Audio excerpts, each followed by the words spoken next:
ভয়াবহ সন্ত্রাসী হামলার ৬ দিন পর ভারতের পেহেলগামে জীবনযাত্রা স্বাভাবিক অবস্থায় ফিরে এসেছে। দোকানপাটও খুলেছে, শিশুরা ফিরছে স্কুলে, ফিরতে শুরু করেছেন পর্যটকেরা। স্থানীয়রা বলছেন, হামলার আতঙ্কের মধ্যে পর্যটকদের ফিরে আসার বিষয়টি তাদের মধ্যে আশার আলো দেখাচ্ছে। ৬ দিন আগে ভয়াবহ জঙ্গি হামলার রক্তাক্ত স্মৃতি নিয়ে ভারতের জম্মু ও কাশ্মীরের জনপ্রিয় পর্যটন কেন্দ্র পেহেলগামে আবারও প্রাণচাঞ্চল্য ফিরতে শুরু করেছে। টানা ৬ দিন বন্ধ থাকার পর সোমবার ধীরে ধীরে স্বাভাবিক জীবনে ফিরছে স্থানীয় জনজীবন। দোকানপাট খুলেছে, শিশুরা ফিরছে স্কুলে।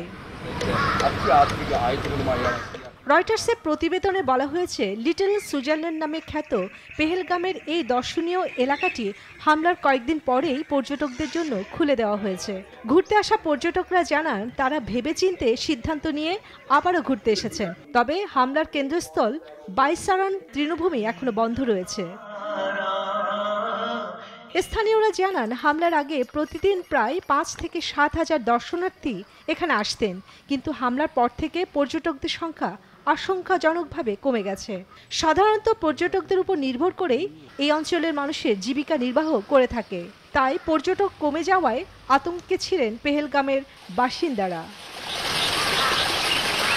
সাম্প্রতিক এই ঘটনায় কাশ্মীরের পর্যটন খাতে নতুন করে সংকটের আশঙ্কা দেখা দিয়েছে। তবে স্থানীয় প্রশাসন আশাবাদী, দ্রুত পরিস্থিতি নিয়ন্ত্রণে এনে পর্যটকদের আস্থা ফিরিয়ে আনা সম্ভব হবে। চন্দ্রানী চন্দ্রা, নিউজ 24।